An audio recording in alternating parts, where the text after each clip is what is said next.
The champagne flute shattered against the Italian marble floor, and nobody noticed except me. I watched the golden liquid spread across the white stone like a warning I should have heeded months ago.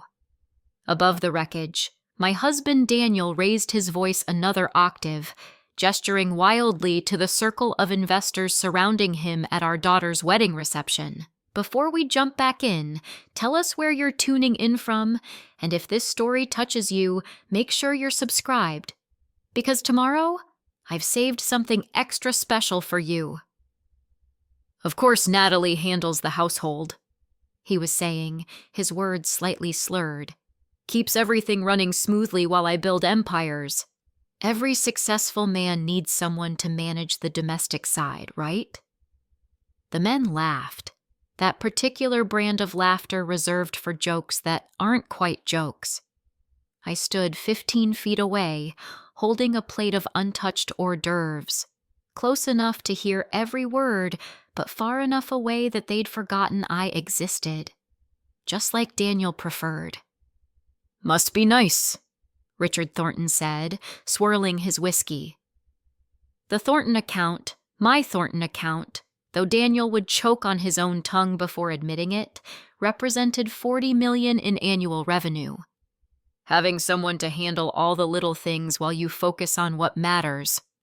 Couldn't do it without her, Daniel replied, and the way he said it made my role sound like arranging flowers and remembering birthdays. Not the 16-hour days I'd spent for the past 23 years building what he thought was his company, not the algorithm I'd developed that revolutionized supply chain management for luxury goods, not the overseas partnerships I'd negotiated in 3 languages while he played golf with college buddies. Our daughter Sophia glided past in her custom Vera Wang gown, radiant and oblivious. 24 years old today, married to Marcus Chen, a brilliant architect who actually looked at her when she spoke. I'd made sure of that during their courtship, watching carefully for the signs I'd missed with Daniel. The signs that appeared so clearly now, like invisible ink held up to flame. Mom, you okay?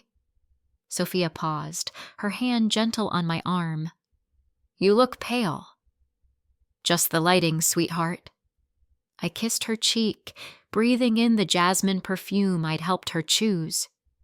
Go dance with your husband. This is your day. She hesitated, her dark eyes, my eyes, searching my face. Sophia had always been perceptive. Too perceptive. I'd spent years ensuring she never saw the cracks in my marriage, never witnessed the slow erosion of the partnership I'd once believed in. Some mothers pass down jewelry or recipes. I'd decided long ago that I would not pass down the acceptance of being diminished. If you're sure. Absolutely certain. I squeezed her hand. I'm going to step outside for some air. The ballroom's getting warm. That part was true. The St. Regis ballroom, with its crystal, chandeliers, and hand-painted ceiling, housed 300 guests. The warmth of bodies and conversation pressed against me like a physical weight.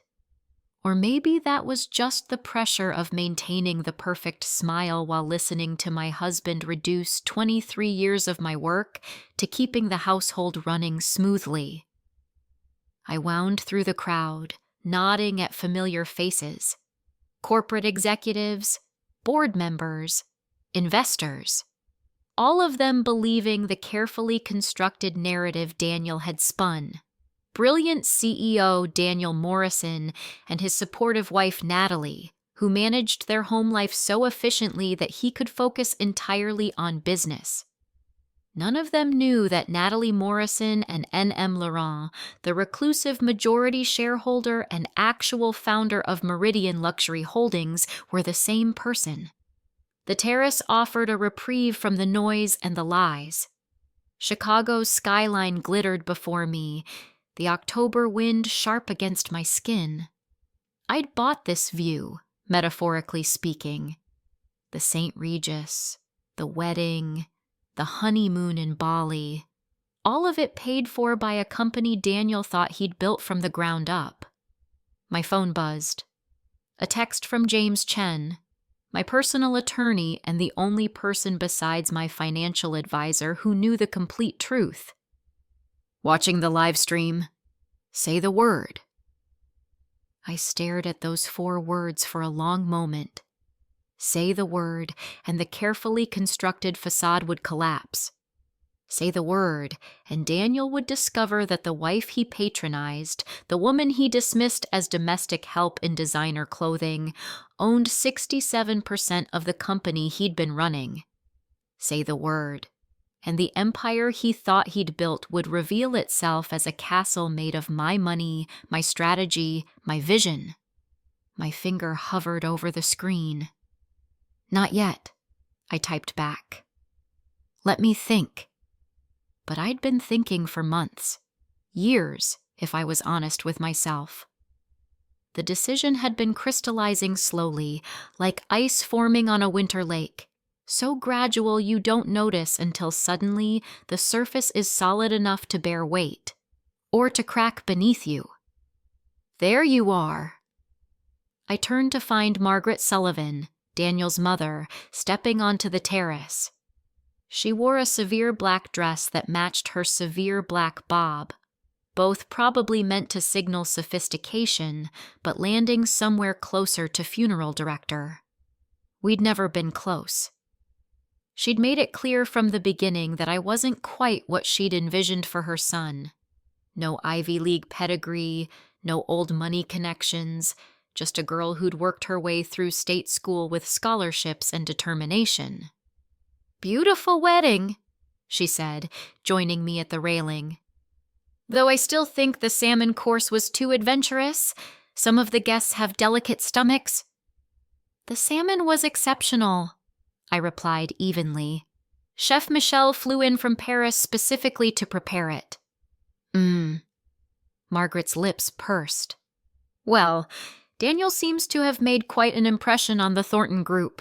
I overheard them discussing a new investment opportunity." "Did you?" It wasn't a question. I knew exactly which investment opportunity they were discussing. A luxury hotel chain in Southeast Asia that Daniel had been pursuing for 6 months. What Margaret didn't know, what Daniel didn't know, was that I'd already secured the deal through N.M. Laurent 3 months ago. The paperwork would finalize next Tuesday, at which point Daniel would discover that his big play had been made by his mysterious benefactor once again. "You must be so proud," Margaret continued, "supporting him all these years while he built something remarkable. Not every woman has the patience for it." "No," I agreed quietly. "Not every woman does." The thing about being underestimated is that people tell you things they shouldn't. They speak freely around you, assuming you lack either the intelligence to understand or the spine to act on what you hear. Over the years, I'd heard Daniel discuss strategy with competitors while I sat in the same restaurant booth. I'd listened to him take credit for my ideas in conference calls conducted from our home office. I'd watched him present my market analysis to boards and investors, his name on the cover page where mine should have been. Each instance had added another layer to the ice. "I should get back inside," Margaret said. "Daniel's looking for you. Something about the cake cutting." "Of course. I'll be right there." She left, trailing expensive perfume and disappointed expectations. I remained on the terrace, watching the city lights blur slightly as tears threatened. Not tears of sadness exactly, more like tears of recognition. The way your eyes water when you finally step from darkness into bright light. My phone buzzed again. Not James this time, but Michael Torres, the CFO of Meridian Luxury Holdings. To Daniel, Michael was a loyal right-hand man. To me, he was the person who'd helped establish the elaborate corporate structure that kept my identity hidden while maintaining my control. Meeting scheduled for 9 a.m. Monday, All board members confirmed. Are we proceeding? Monday. 2 days away. In 48 hours, I could walk into that boardroom and reveal everything. Or I could delete this message, return to the ballroom, smile through the cake cutting, and continue the performance I'd been giving for 2 decades. Inside, the band struck up the opening notes of the song Sophia and I had chosen for the mother-daughter dance. Our song. The one we'd played in the car during her childhood, singing badly and laughing at our own off-key enthusiasm. Before Daniel had insisted she take piano lessons and dance classes and all the other refinements meant to shape her into the kind of daughter that reflected well on him. I walked back inside, setting my phone to silent. The crowd parted as I made my way to the dance floor. Sophia stood at the center, her dress catching the light, her face illuminated with the kind of joy that comes from marrying someone who sees you, really sees you, not as an accessory or a household manager or a convenient piece of domestic machinery, but as a full person worthy of consideration and respect. "Ready, Mom?" she asked, extending her hand. "Always," I said, taking it. The music swelled, and we moved together, finding the rhythm we'd established years ago. For 3 minutes and 42 seconds, nothing else mattered. Not Daniel's dismissiveness, not Margaret's condescension, not the weight of the decision pressing down on my shoulders like atmospheric pressure before a storm. "I'm really happy," Sophia whispered. "Marcus and I, we're partners. Really partners. He values what I think." "I'm so glad, sweetheart." "Is that what you and Dad have?" Preparing and narrating this story took us a lot of time, so if you are enjoying it like this video, it means a lot to us. Now back to the story. The question landed like a stone in still water, creating ripples I had to carefully control. I looked over Sophia's shoulder to where Daniel stood with his investor friends, laughing at something Richard Thornton had said. As I watched, he glanced toward the dance floor, not at me, but at the crowd, checking who was watching, always conscious of the performance. "Your father and I have what we have," I said carefully. "What matters is that you and Marcus have something real." "Mom, this is your day, Sophia. Let's just enjoy this moment." But she pulled back slightly, studying my face with those perceptive eyes. "Are you okay? Really okay? You've seemed different lately. Distant." "I'm fine. Just emotional about my baby getting married." "I'm not a baby anymore." "No," I agreed, something tightening in my chest. "You're not." The song ended. People applauded. I kissed Sophia's forehead and stepped back, letting Marcus claim his bride for the next dance. As I moved toward the edge of the floor, my heel caught on something, a stray piece of ribbon from the decorations, and I stumbled slightly. Daniel materialized at my elbow, his hand gripping my arm. To anyone watching, it looked like steadying support. Only I felt the warning pressure of his fingers. "Careful," he said, his voice low. "Everyone's watching. Don't embarrass me." "Wouldn't dream of it," I replied, my tone matching his for quietness but not for threat. He released my arm, his expression shifting instantly to warm charm as someone approached. "Richard, did you try the salmon? Natalie insisted on bringing in some fancy French chef. Cost a fortune, but you know how women are about weddings." Richard laughed obligingly. "Worth every penny from what I tasted." "Daniel, about that Bangkok opportunity, I'd love to hear more. Maybe we could set up a call next week?" "Absolutely. My secretary will coordinate with yours." Daniel clapped Richard on the shoulder. "Though between you and me, I'm not sure I need partners on this one. It's practically a done deal. I felt my expression freeze for just a moment before I caught it, smoothed it back into pleasant neutrality. Daniel had no idea the Bangkok deal was already done, already signed, already mine.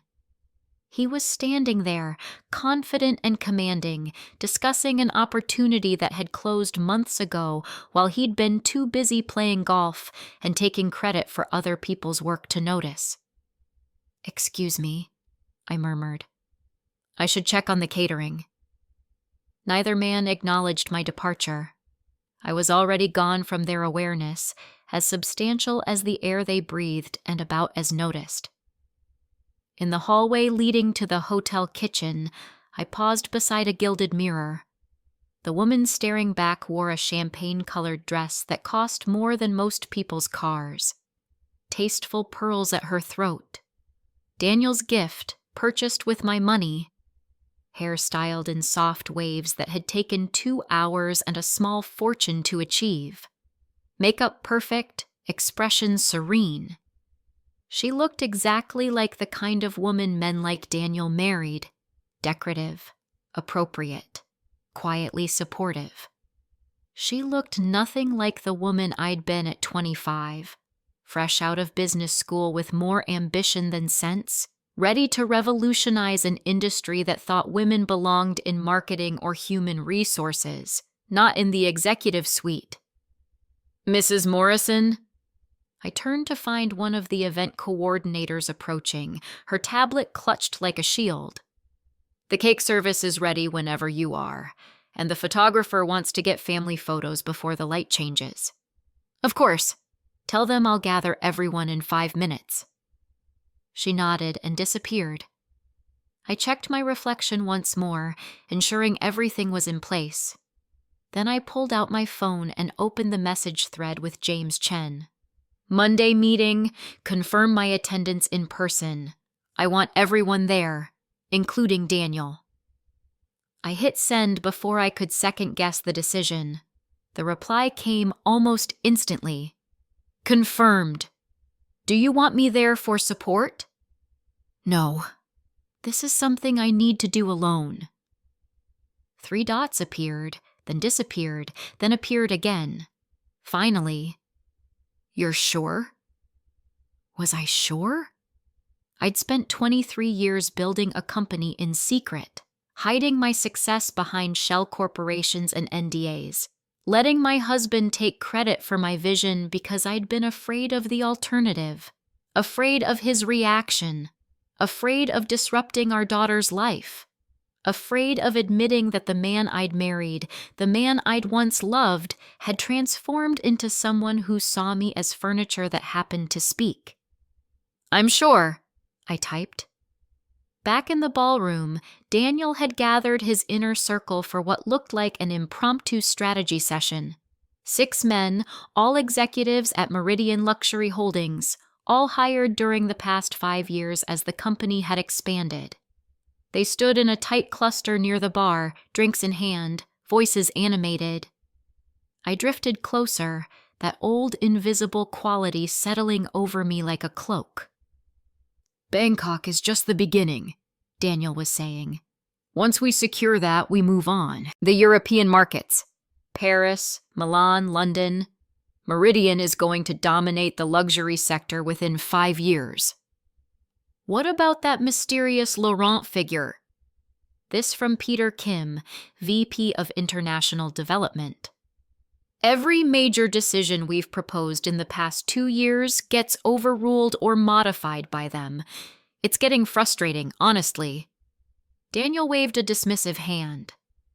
"Laurent is basically a silent partner at this point. Invested early and got lucky. They don't understand the day-to-day realities of running a company like this. I've been gradually sidelining them, making sure the real decision-makers, us, maintain control." The ice in my chest cracked audibly, though of course only I could hear it. "Still," Peter persisted, "the ownership structure is weird. Nobody's ever met Laurent in person. The legal team won't even tell us if it's a he or she." "Doesn't matter," Daniel said firmly. What matters is that we're the ones actually building this empire. Laurent just writes the checks and collects dividends. Probably some tech bro who got rich during the dot-com boom and doesn't know the first thing about luxury goods. Michael Torres caught my eye from across the circle. He knew, of course. He'd been present for every major decision, every strategic shift, every innovation that Daniel was now claiming as collaborative work. The uncomfortable truth stretched between us like a live wire. "Natalie," Daniel's voice cut through my thoughts. "There you are. We're ready for photos." I turned, finding him still surrounded by his executive team, all of them looking at me with vague impatience, as if I'd been the one keeping them waiting. "Of course," I said smoothly. "Though I believe the photographer wanted you first, Daniel, then family groups after." Right.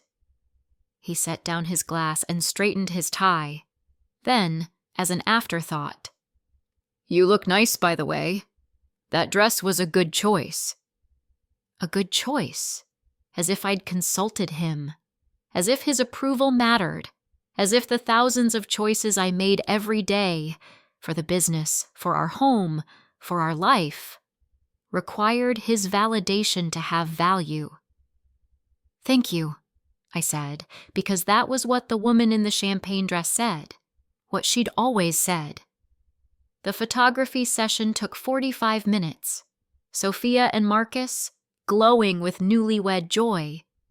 Daniel and me, standing side by side with appropriate space between us, his hand resting on my lower back in a gesture that looked affectionate but felt like ownership. Extended family groups, laughing and rearranging, the photographer calling out instructions while his assistants managed lighting and backgrounds. Through it all, I smiled. I'd become exceptional at smiling. It was practically a professional skill at this point. "Beautiful," the photographer declared finally. "I think we got everything we need." The crowd began to disperse, flowing back toward the bar and the dance floor where the band had started up again. I remained standing beneath the ornate archway we'd used for photos, suddenly exhausted by the weight of pretense. "Mom?" Sophia appeared at my side, having shed her veil and looking slightly less like a princess and more like my daughter. "Can we talk? Just for a minute?" We found a quiet alcove near the hotel's lobby, away from the celebrations noise. Sophia sat on one of the velvet benches, and I joined her, grateful for the momentary reprieve. "I wanted to thank you," she began, "for all of this. The wedding, the planning, everything. I know it was a lot of work." "It was my pleasure, sweetheart." "I also wanted to say..." She hesitated, choosing words carefully. "I see you, Mom. I know you don't think I do, but I see you. The way you handle everything. The way you keep our family running. The way you support Dad even when he's being..." She trailed off, diplomatic even now. "Even when he's being Daniel?" I supplied gently. She smiled, but it didn't reach her eyes. I used to think that was just how marriages worked. The woman managing everything behind the scenes while the man got the credit. But Marcus isn't like that. And watching you two together today, I realized you deserve more than what you have. My throat tightened dangerously. "Sophia, I'm not asking you to explain or defend anything," she interrupted. "I'm just saying that I love you, and I see you, and whatever decisions you need to make for yourself, I support them." The words hung between us, heavy with implication and understanding. My daughter, perceptive as always, had sensed the change coming. Maybe she'd sensed it long before I'd been ready to acknowledge it myself. "Thank you," I whispered, pulling her into a hug. "That means more than you know." "Are you going to be okay?" she asked against my shoulder. Yes, I said, and for the first time in months, maybe years, I believed it. I'm going to be fine. We returned to the reception together, but something had shifted, or maybe nothing had shifted. Maybe I was simply finally seeing things as they actually were, instead of how I'd pretended them to be. Daniel held court at the center of the ballroom, surrounded by sycophants and admirers, all of them believing in the illusion he'd constructed. The illusion of the self-made CEO, the brilliant strategist, the captain of industry. None of them questioned where the initial capital had come from, or why certain decisions always seemed to go in specific directions despite his preferences, or who actually owned the company they all worked for. In 2 days, the illusion would shatter. In 2 days, I would walk into that boardroom and reveal myself. In 2 days, Daniel would discover that the wife he dismissed as decorative had been the one actually running everything. But tonight, I would play my role one last time. The supportive spouse, the household manager, the woman who kept things running smoothly so the important people could focus on important things. The evening wore on in a blur of champagne, toasts and cake cutting, and first dances and bouquet tosses. Sophia caught my eye several times, checking in without words. Daniel never looked my way at all, too busy networking and pontificating, building his legend one conversation at a time. As midnight approached, the crowd began to thin. Older relatives departed first, then family friends, then business associates who had early flights or important meetings. Sophia and Marcus would be leaving soon too, heading to their hotel suite before flying out to Bali in the morning. "Thank you for everything, Mom," Sophia said, hugging me tight. "This was perfect." "You deserve perfect," I replied, smoothing a strand of hair behind her ear. "Be happy, sweetheart. You and Marcus, be genuinely happy." "We will be." She pulled back, studying my face one more time. "Promise me you'll be happy too." "I promise," I said, and meant it. After they left, I found myself alone in the nearly empty ballroom. The staff had begun cleanup, collecting abandoned champagne flutes and straightening chairs. The crystal chandeliers still sparkled overhead, but the magic of the evening had faded, leaving behind only the residue of pretense and performance. Daniel appeared from somewhere, his tie loosened, his hair slightly disheveled. He looked satisfied, like a man who'd thrown a successful party and impressed all the right people. "Great night," he said, not quite looking at me. "The Thornton Group is definitely in on Bangkok. This is going to be huge for Meridian." I said noncommittally. "You did good work with the wedding planning," he continued, the words sounding like he was complimenting a competent employee rather than a spouse. "Very professional." "Thank you." He checked his phone, scrolling through messages, already moving on to the next thing. "I've got an early tea time tomorrow. Golf with Richard and Peter. We'll probably discuss strategy, maybe hammer out some details on the investment structure." "Sounds important." "It is.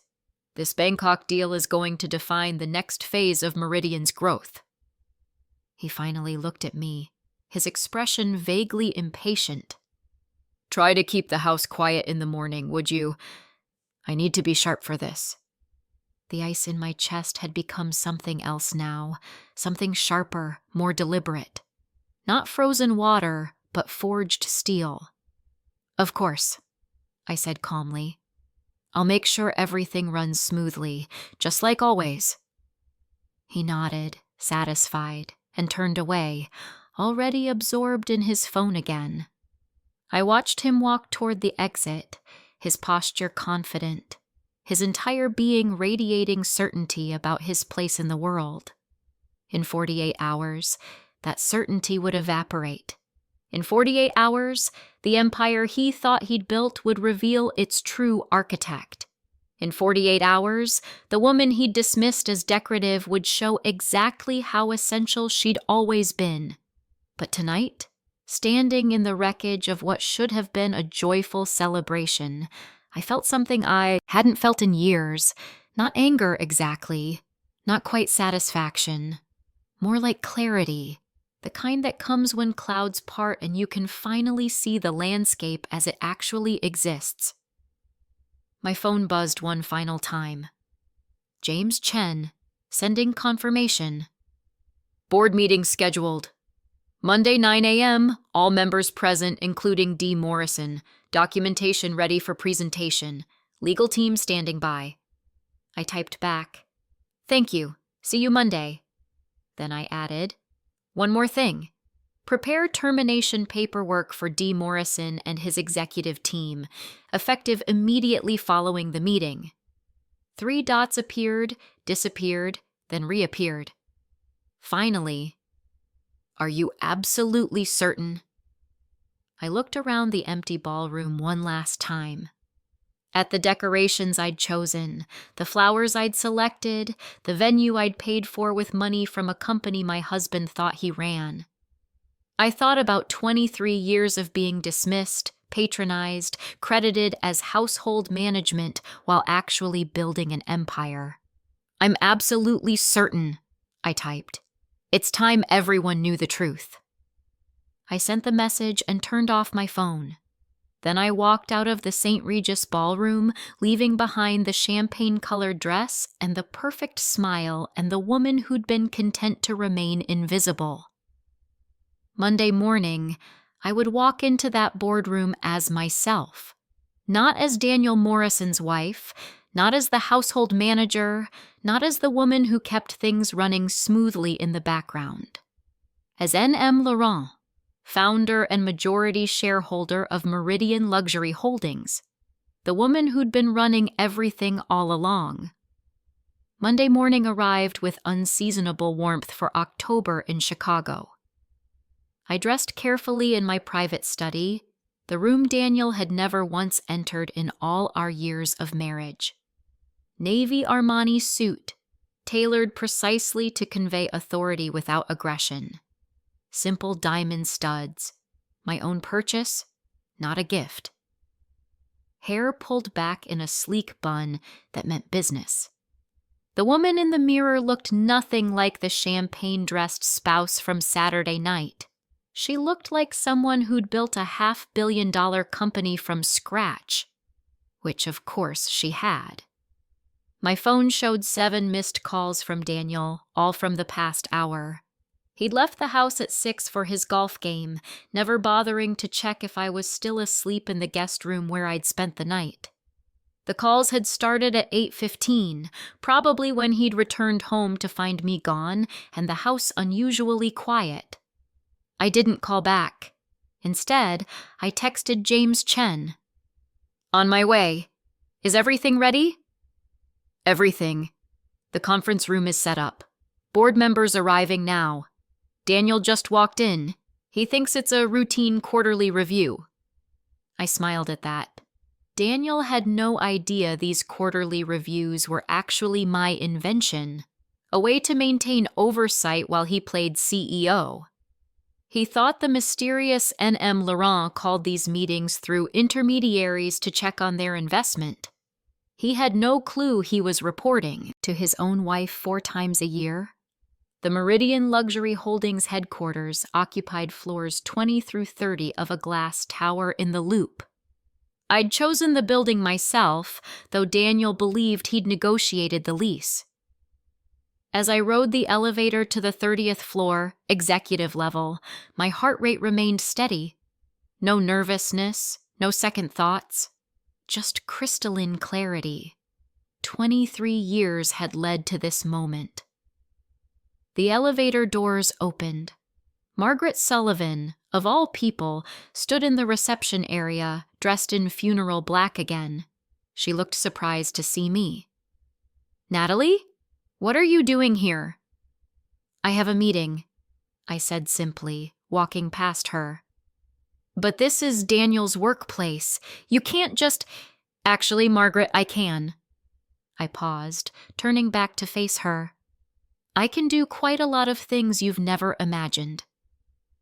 Her mouth opened, but I was already moving down the hallway, following the familiar path to the executive conference room. Through the glass walls, I could see them gathering. 12 board members, all present as requested. Daniel sat at the head of the table, my table, in my conference room, in my building, looking confident and relaxed. Michael Torres stood near the door, waiting.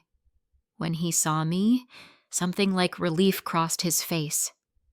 "She's here," he said into his phone. Then to me, "Are you ready?" "I've been ready for years." He opened the door. The conversation inside died immediately. 12 faces turned toward me, expressions ranging from confused to curious. Daniel looked annoyed. "Natalie, what—" He stopped, his brain clearly struggling to process why his wife was interrupting an important business meeting. "Honey, this isn't a good time. This is a board meeting. Very sensitive company business." "I know what it is, Daniel." I walked to the opposite end of the table where a leather portfolio waited with my name. My real name. Embossed in gold. That's why I called it. Silence. Pure, absolute silence. Richard Thornton spoke first. "Mrs. Morrison, I think there's been some confusion. This is a Meridian Luxury Holdings board meeting. Perhaps you meant to meet Daniel for lunch." "No confusion, Richard." I opened the portfolio, pulling out the first document. "I meant to be here, in this room, for this meeting that I scheduled 3 weeks ago." "You scheduled—" Daniel's laugh sounded forced. "Okay, this is getting awkward.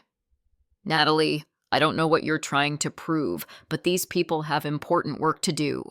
Why don't you head home and we'll talk about whatever's bothering you later?" "I'm not going anywhere, Daniel, but you might want to sit down for this."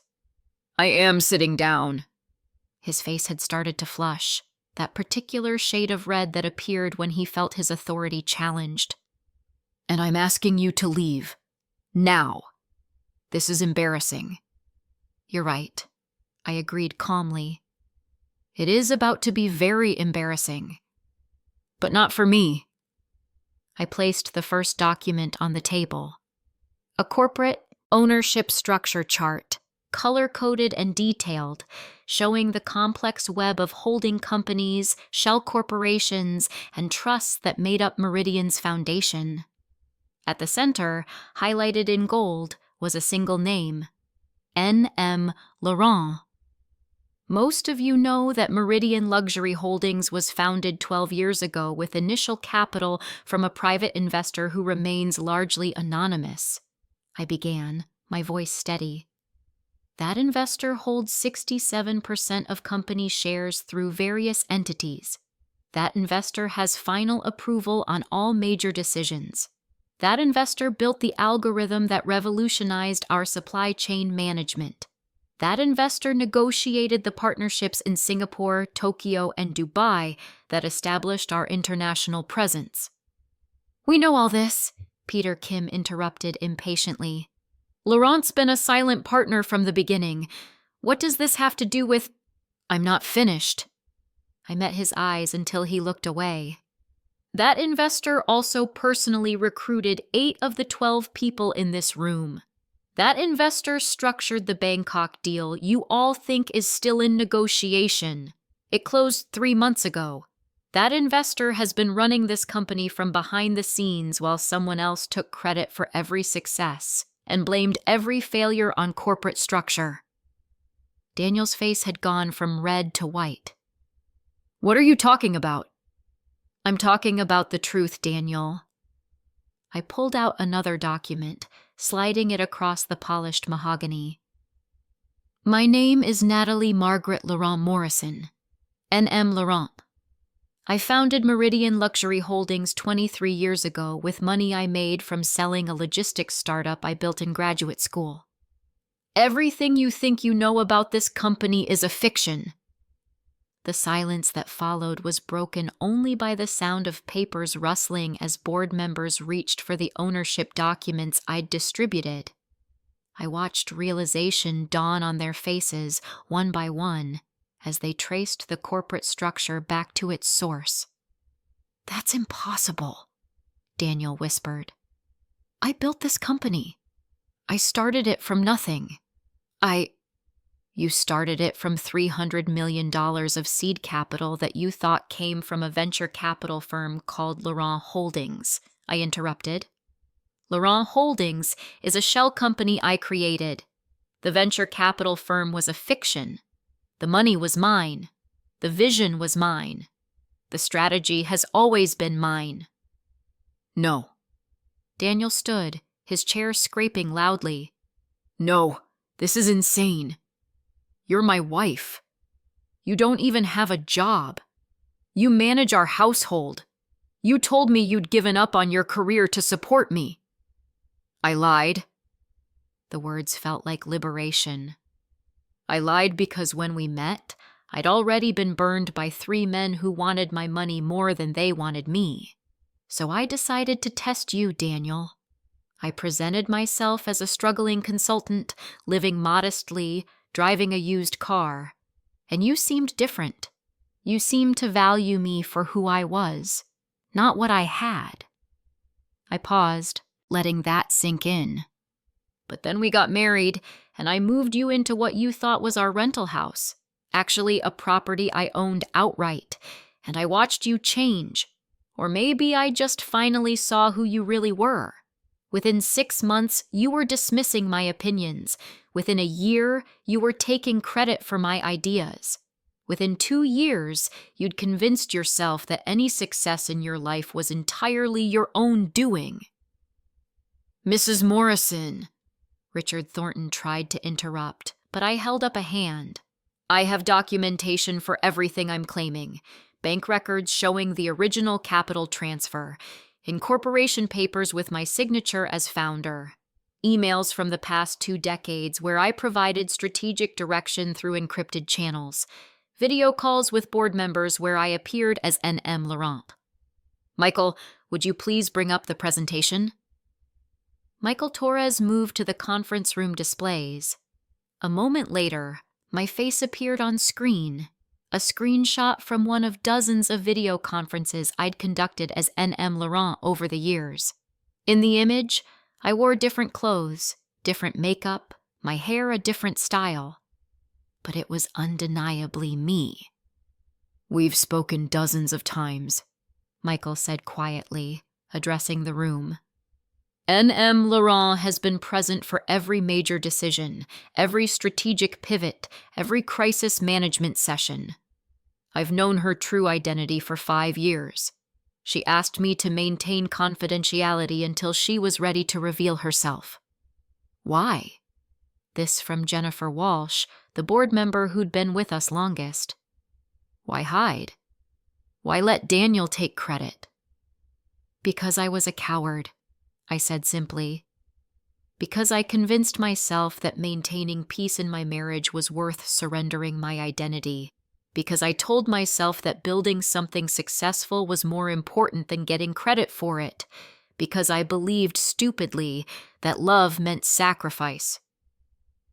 I looked directly at Daniel. "But you don't love me, Daniel.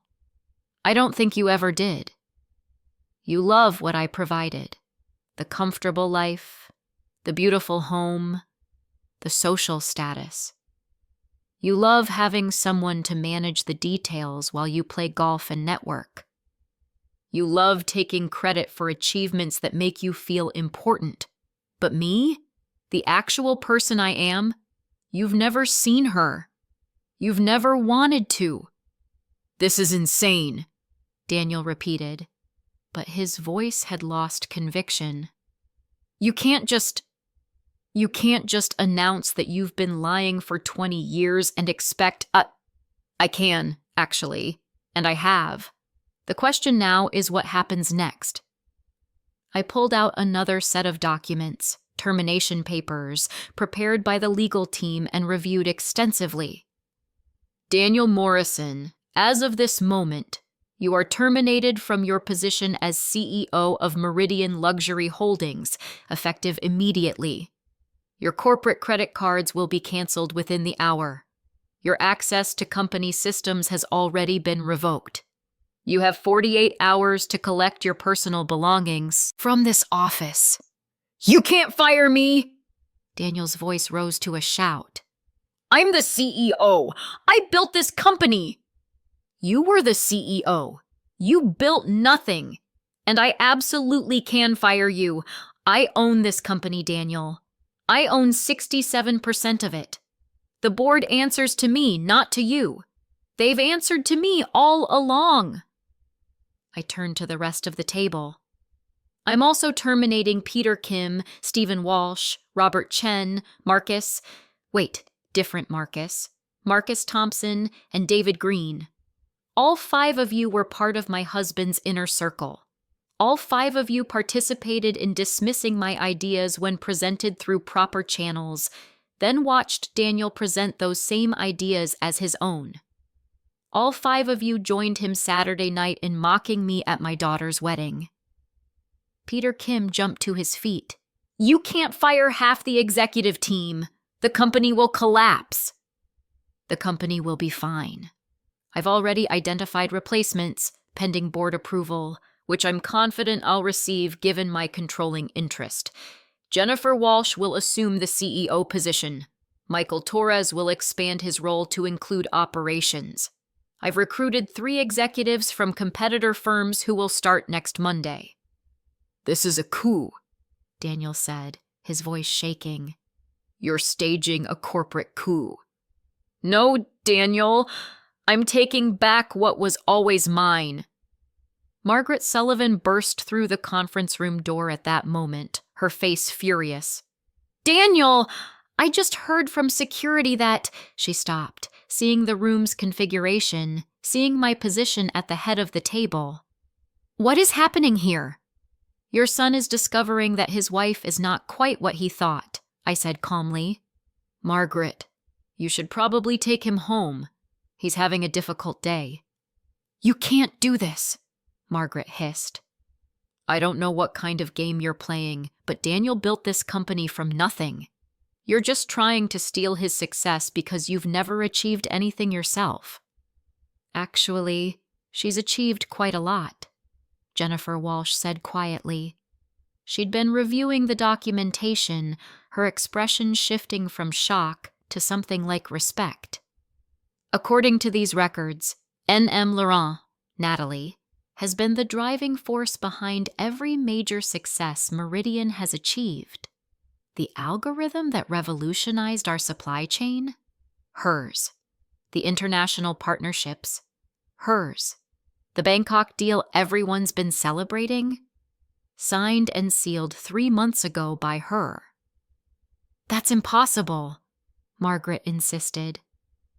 It's documented fact, Michael Torres added.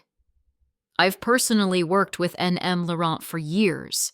She's brilliant, strategic, and frankly, the reason this company exists at all. Daniel had collapsed back into his chair, his face ashen. I almost felt sorry for him. Almost. Then I remembered Saturday night. Remembered him dismissing me as the household manager, remembered 23 years of being invisible in my own life. You did this on purpose, he said finally, his voice hollow. The wedding! Everything you said about me, about supporting me, about being partners, it was all lies. Not all lies, Daniel. I did support you. I did make us partners, in the only way you seemed capable of accepting partnership, which was with you as the public face and me as the hidden architect. What I stopped believing was that you deserved that arrangement, especially after I heard what you said Saturday night. What I said? He looked genuinely confused. You called me domestic help. You told Richard Thornton that I managed the household so you could focus on what mattered. You told Peter Kim that N.M. Laurent was just a silent partner you were gradually sidelining. You stood in a ballroom I paid for, at a wedding I organized and financed, and you reduced me to decorative furniture. Understanding dawned in his eyes, followed immediately by defensive anger. You were eavesdropping? I was standing 15 feet away, Daniel. You just didn't notice me. You never notice me. That's been the problem all along. Richard Thornton cleared his throat uncomfortably. Mrs. Morrison, or should I say, Ms. Laurent, what exactly do you want from this meeting? I want everyone in this room to understand the actual structure of this company. I want the board to approve the leadership changes I'm proposing. And I want to make it absolutely clear that Meridian Luxury Holdings will continue operating without disruption, under my direct guidance for the first time in 12 years. But the optics, Peter Kim protested. Daniel is the face of this company. Investors know him, trust him. If he suddenly disappears, then investors will learn the truth, that the face they trusted was a mask, and the real power was always somewhere else. I smiled, but there was no warmth in it. I think they'll appreciate the transparency. Jennifer Walsh spoke up. I'll accept the CEO position, pending formal board approval, but Natalie, are you sure about going public? Once this story gets out, and it will get out, the media attention will be intense. Let it be intense. I'm done hiding. For the next hour, we worked through the details. Board votes were taken and recorded. Leadership transitions were formalized. Legal documents were signed. Through it all, Daniel sat silent, watching his world disintegrate. Margaret left after trying and failing to intimidate me with threats of lawsuits and public humiliation. The executives I'd terminated departed one by one, escorted by security, their faces ranging from angry to devastated. Peter Kim tried to argue that his termination was unfair since he'd only been repeating things Daniel had said. I pointed out that repeating cruelty was still cruelty. Finally, only Daniel, Michael, Jennifer, and I remained in the conference room. I need to ask, Jennifer said carefully. Why now? Why reveal yourself today, after all these years? I thought about that question, about Saturday night and the shattered champagne flute and Sophia's perceptive eyes, about 23 years of pretending to be less than I was, smaller than I was, quieter than I was. Because my daughter got married, I said finally. And watching her stand next to someone who actually sees her, who values her, who treats her as an equal partner, it made me realize I'd stopped seeing myself. I'd become so good at being invisible that I'd forgotten I had any other option. What happens now? Daniel asked. His voice sounded empty, scraped clean of arrogance and certainty. Now you go home and figure out who you are without my money propping you up. The house is in my name. I'll give you 3 months to find somewhere else to live. The cars, the art collection, the vacation property in Aspen, all purchased with my money, all staying with me. The joint accounts will be frozen pending divorce proceedings. Divorce. He said it like the word was foreign. Yes, Daniel. Divorce. Did you think I'd reveal all this and then go back to playing house with you? I don't understand how we got here. We got here because you saw me as an accessory instead of a person. Because you took credit for my work and convinced yourself you'd earned it. Because when you stood at our daughter's wedding and called me domestic help, you finally said out loud what you'd been thinking for years. I stood, gathering my documents. For what it's worth, I did love you once. When we first met, I thought I'd found someone who valued me for who I was.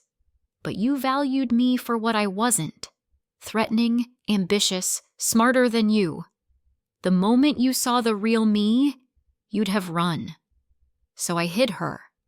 That was my mistake, not yours. But staying hidden, that would be my failure. I walked toward the door, then paused. Goodbye, Daniel. I hope you figure out who you are when no one's building empires for you to take credit for. The afternoon was spent in my private office. My actual office, the one I'd maintained secretly for 12 years, decorated with awards Daniel knew nothing about and photos from business trips he'd never known I took. James Chen joined me there, along with my financial advisor and the head of our legal team. The press release goes out at 5, James said. By tomorrow morning, every business publication will be running the story. Are you prepared for that? I'm prepared. Daniel will probably give interviews. Try to control the narrative. Let him try. I have documentation for everything. He has ego and denial. My phone buzzed. A text from Sophia, who was supposed to be on a beach in Bali, but apparently had access to Wi-Fi. Mom! What is happening? Marcus's sister just sent him a news alert about Dad being fired and something about you owning a company. Are you okay? Call me when you can. I smiled and dialed her number. She answered on the first ring. Mom, what is going on? It's a long story, sweetheart. But the short version is that I own the company your father has been running. I founded it before we got married and kept my identity secret for complicated reasons. Today I revealed the truth, and your father no longer works there. Silence. Then, you own Meridian Luxury Holdings? I do. Dad's been working for you this whole time? Essentially, yes. Another silence, longer this time. Finally,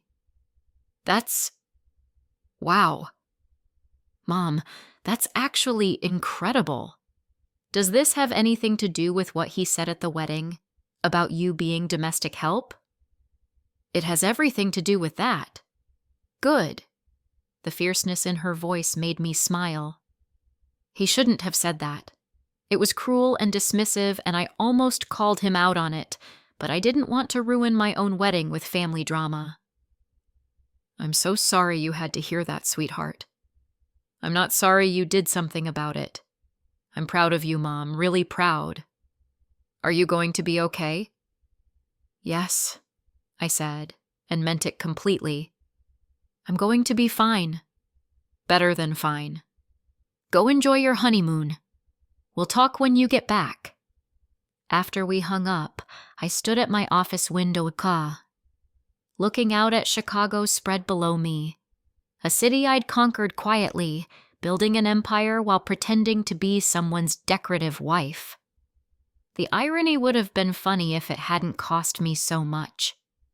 My phone rang again. An unknown number. I almost didn't answer, but something made me pick up. Ms. Laurent? A woman's voice, professional and warm. This is Rachel Kim from the Wall Street Journal. I'm calling about today's announcement regarding Meridian Luxury Holdings. Would you be willing to comment on your decision to reveal your identity after so many years? How did you get this number?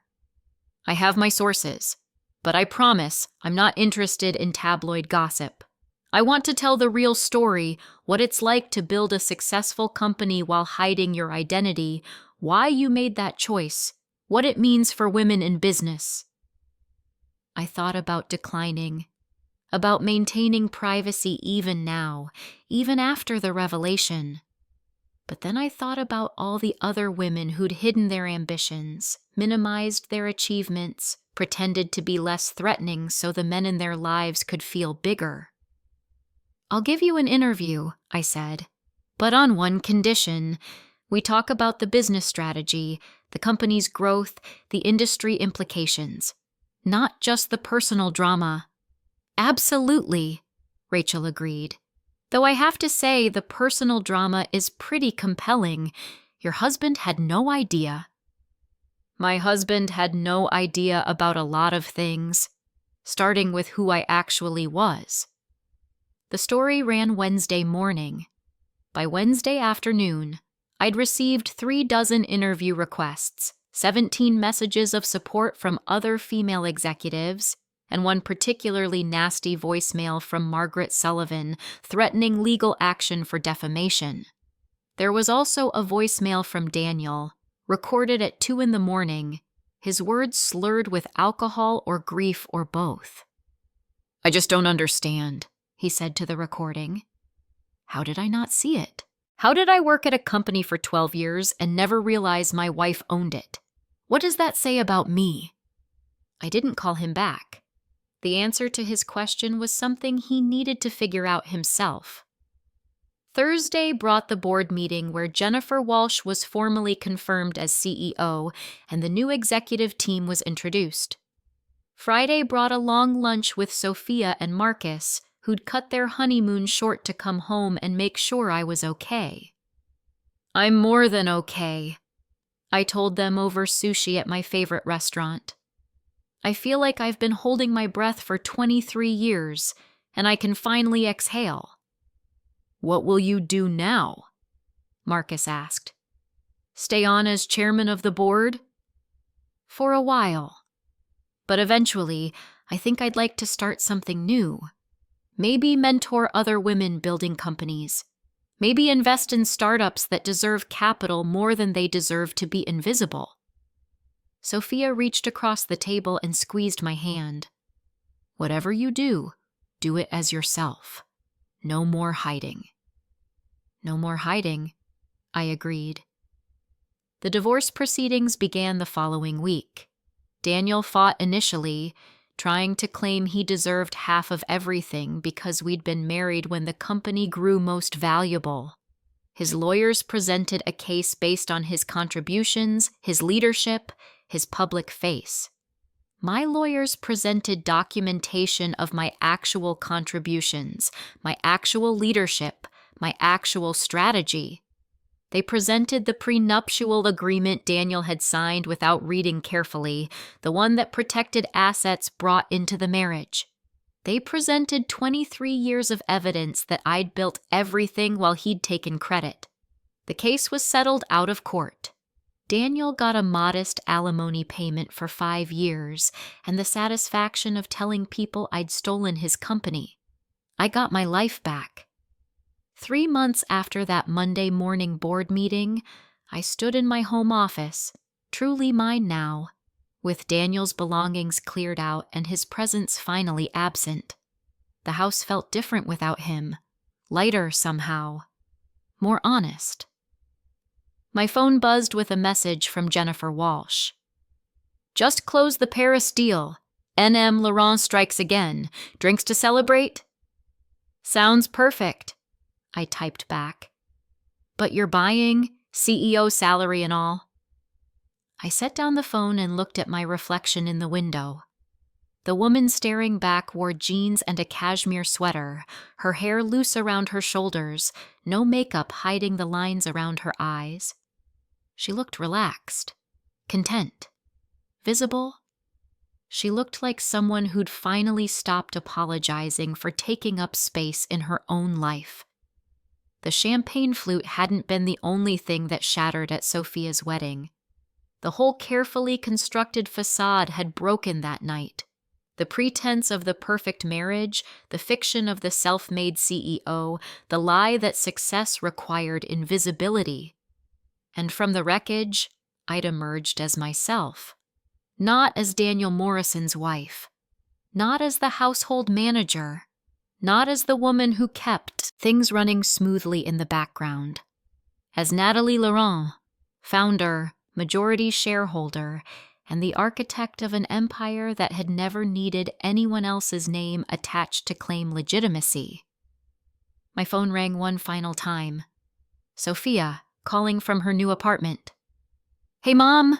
Marcus and I were thinking of hosting Sunday dinner. Would you come? Just family. Well, our family, not Dad." I'd love that, I said, smiling at the invitation, at the simplicity of it, at the promise of a meal where I wouldn't have to pretend to be smaller, quieter, less remarkable than I actually was. Great! Oh, and Mom, I told Marcus about what you did, building a company in secret, maintaining your independence, all of it. He said it was the most badass thing he'd ever heard. Marcus has excellent judgment. He really does, Sophia agreed, her voice warm with affection. That's why I married him. I learned from the best what to look for in a partner. Someone who sees you, really sees you. After we hung up, I poured myself a glass of wine. Expensive, purchased with my own money, drunk without anyone dismissing me while I held it, and raised it in a solitary toast. To 23 years of building empires in shadows. To one perfect moment of revelation. To whatever came next, lived entirely in the light. The woman in the window raised her glass in return, and for the first time in decades, we were finally, completely the same person. Up next, you've got 2 more standout stories right on your screen. If this one hit the mark, you won't want to pass these up. Just click and check them out. And don't forget to like, subscribe, and turn on the notification bell so you don't miss any upload from us.